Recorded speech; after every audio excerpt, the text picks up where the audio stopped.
A música Aue, lançada pelo coletivo Candeeiro e dirigida por Marco Teles, tem causado polêmica e dividido opiniões entre cristãos nas redes sociais.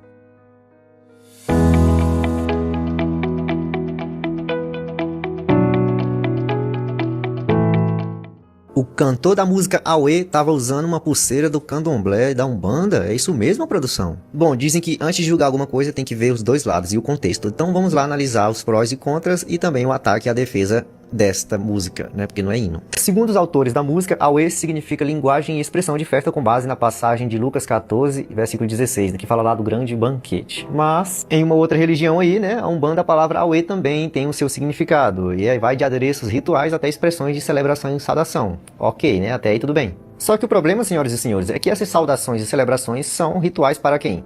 Aue Zé Pilintra ou Aue Caboclo? Porque eu utilizaria a mesma palavra que tem ambiguidade. No caso do Zé e Maria, a defesa alega que refere-se aos pobres esquecidos que não foram convidados aos banquetes. Ok, mas por que não usou João e Maria? Teve João Batista na Bíblia, teve João que escreveu o Apocalipse, grande João era amigo de Jesus. Por que não usou João e Maria, que a gente teria uma referência melhor bíblica? Só que o negócio fica mais complicado com essa parte da letra aí. Maria sambou, sua saia balançou, alguém se incomodou com a cor que ela mostrou.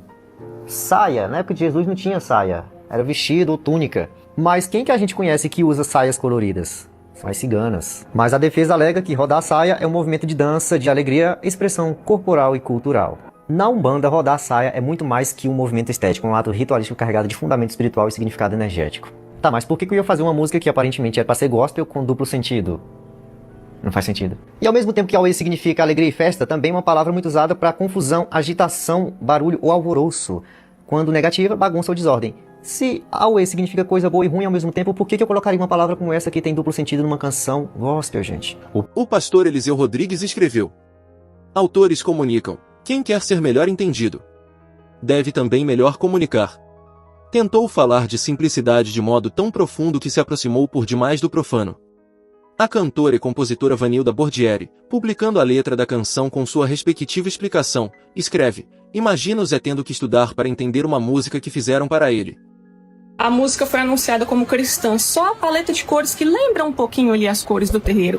Na verdade, se a gente olhar bem, o colar, ele também lembra um pouco as guias que são usadas nos terreiros. A música, ela foi feita para o povo de Deus, mas o povo de Deus não aceitou de jeito nenhum. É um povo implicante, não é? Mas não é a Bíblia que fala que nós devemos ser prudentes como as serpentes? É a Bíblia que ensina que o cristão tem que ficar bem alerta, ele tem que discernir bem os espíritos. É o povo mais chato que existe, mas foi o pai deles que os ensinou a ser assim. O espanto é porque aqui no Brasil tem uma entidade muito famosa chamada Zé Pilintra, e quando ela chega no terreiro, eu falo isso porque eu já estive envolvida com a religião, o que causa é justamente o riso, a irreverência. O termo rodar saia, ele é conhecido como um movimento ritualístico, que ele é muito usado nos terreiros, e quando eu escuto a música, a sensação que me dá também é que, poxa, eu já ouvi isso em algum lugar. Foi lá no Egito, foi de onde eu saí. Até porque quando o povo de Deus saiu do Egito, Deus deu uma ordem, fez o povo abrir mão de tudo aquilo que aquele povo conhecia como cultura. Nem toda cultura é uma bênção. Até hoje existe cultura de casamento com criança. É por isso que quem lê Levítico pela primeira vez se assusta, porque é umas leis que a gente não entende muito bem.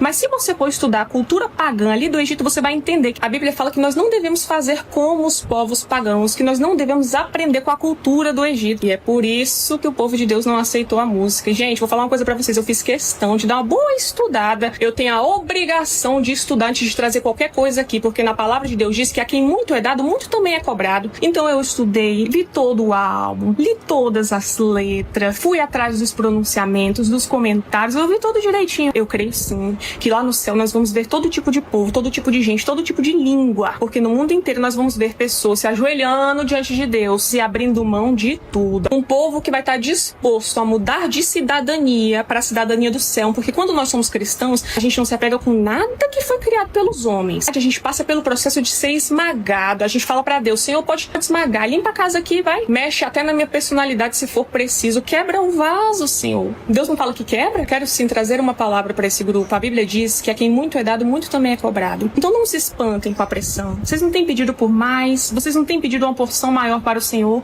Como que vocês querem que Deus entregue o povo dele em suas mãos? Vocês não sabem que o povo de Deus que saiu do Egito tem uma forte inclinação para sentir saudade do Egito? Muito vocês têm estudado sobre a cultura brasileira, mas chegou o tempo de estudarem sobre a cultura do Egito, para que não se assemelhem em nada com eles, porque nenhum desses que Deus tem colocado nas mãos de vocês será julgado por não conhecer demais a cultura local, mas serão julgados se por acaso eles entenderem essa mensagem de uma forma que não é para entender, que dá para sair do Egito levando toda a bagagem nas costas. Inacreditável, isso mesmo, inacreditável, porque sempre depois de um mover, o inimigo sempre vai tentar distrair para roubar a relevância daquilo que Deus fez, daquilo que Deus está fazendo.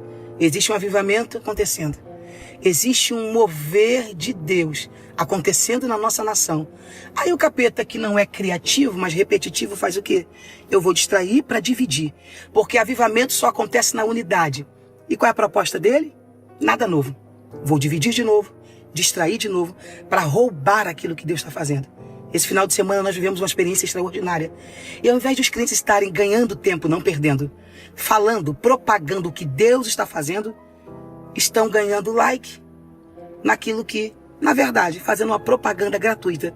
Essa era a intenção de marketing. Parabéns, vocês conseguiram. Que Deus tenha misericórdia de nós. Realmente acompanho o trabalho do Marco Teles há algum tempo e ele tinha um posicionamento mais equilibrado, né? Com relação ao evangelho e tudo mais, é um sermão muito profundo. E isso não anula o trabalho que ele fez, não anula Amado Timóteo, não anula o único que a gente canta nas igrejas, não anula Colossenses e suas linhas de amor, Cantai até sozinho, não anula, né? Inclusive eu acho muito legal que ele traz essa questão da brasilidade, mas enfim, ele tinha um posicionamento mais equilibrado. Mas aí eu fui olhar algumas coisas ontem, e gente, de verdade, eu não quero me posicionar mais sobre isso, não quero falar sobre isso porque, olha só, duas coisas que me chamaram a atenção. Depois de um evento que a gente passou 12 horas orando, a gente termina brigando com todo mundo. E eu não quero fazer isso. Eu não quero gastar meu tempo falando disso. Eu quero continuar falando do que Deus fez lá, de 12 horas que eu passei orando, recebendo palavra, adorando ao Senhor com meus irmãos. Então, eu vejo que isso é uma distração muito grande, sabe? Isso foi uma distração muito grande e a gente caiu nisso, né? E outra, se causou esse tanto de confusão, já é um red flag, né? Já é um alerta vermelho. Mas enfim, já que eu me expus, e agora eu tenho que me posicionar um pouco mais incisivamente, embora não ache que a maneira como quem defende, quem ataca, tá sendo boa, a postura tá, assim, lamentável, sabe? A gente precisa tomar um cuidado, gente, vamos dar uma segurada. Quem defende, quem ataca, segura as palavras, dá um... E o que eu vou falar agora serve até de alerta para os artistas que estão aqui no meu Instagram. Nós precisamos ensinar, nós ensinamos cultura. Eu não acho que a igreja brasileira tenha um problema com a cultura brasileira. Eu acho que é muito mais do outro lado que tem problema com a cultura norte-americana nas nossas igrejas. Eu acho que é muito mais ali, mas enfim. Mas eu acho que é o seguinte, quando a gente casa muito com a arte, a gente acaba se separando de outras coisas, inclusive de Deus. Então todo artista que ele é muito apegado só à sua arte, ele precisa tomar cuidado, porque ela pode se tornar um ídolo. E aí você começa a enveredar por outros caminhos, que um abismo chama outro abismo. Então quando a gente é muito, né, eu sou muito da arte, a gente já viu, Priscila. Enfim, quero cantar, quero arte. Enfim, acho que a gente pode ser artístico, a gente pode ser brasileiro, a gente pode, mas a gente não pode esquecer do principal, tá? A gente não pode esquecer de princípios, valores, e isso não pode estar acima de Deus. A gente não pode anular o que Marco Teles fez, a contribuição dele, quem ele é. A gente não pode julgar caráter, ofender. Isso é o papel de Deus. Mas a gente pode analisar as obras, o fruto, né, que isso produz. Produziu confusão, produziu discórdia, produziu... mas é porque o povo é burro. Eu sou totalmente contra ministro, pastor, cristão que chama o outro de burro. Eu sou totalmente contra. Inclusive a Bíblia condena quem chama o seu irmão de raca, né, ou idiota. Eles cantaram nesse mesmo projeto, eu tava vendo aqui, que fui pesquisar, eles cantaram uma música de roda brasileira, no projeto que tinha um sermão, não era um sermão cantado. Gente, como é que você... Eu não consigo... mas Carol, não consigo. Eu já falei de outros ministros que cantavam música do mundo na igreja. Vou falar, não consigo conceber música de roda numa gravação evangélica. Esse pessoal, tenham cuidado ao acompanhar. Porque eu sou totalmente contra essa mistura. Sabe? Porque a gente pode ter nossa cultura, a gente pode ter o nosso jeito, a gente pode ter a nossa arte. Só que a gente não pode esquecer de uma coisa, a nossa cultura ainda é a do céu. O evangelho não é de uma classe social, não é de um grupinho, não é de uma região do país. Isso serve para tanto lá quanto cá. Porque se quer causar essa divisão, então tá bom. O evangelho é para todos, tanto para lá, tanto para cá, tanto para o norte, tanto para o sul. O evangelho é o mesmo para todos. Não é o evangelho que se adequa ao nosso estado, à nossa arte, não. É a gente que se adequa ao evangelho. E aí a gente coloca a nossa arte aonde a palavra de Deus vai. Vocês precisam tomar cuidado. Por quê? Porque cantaram música de roda nessa gravação e eu sou de Brasília e ele vai estar numa igreja inclusiva aqui em Brasília.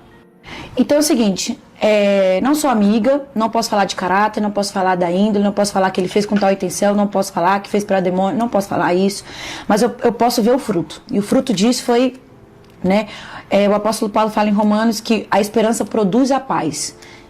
Então se era uma mensagem de esperança do grande banquete, produziu toda essa confusão, então a gente tem que reavaliar a maneira como a gente está comunicando isso.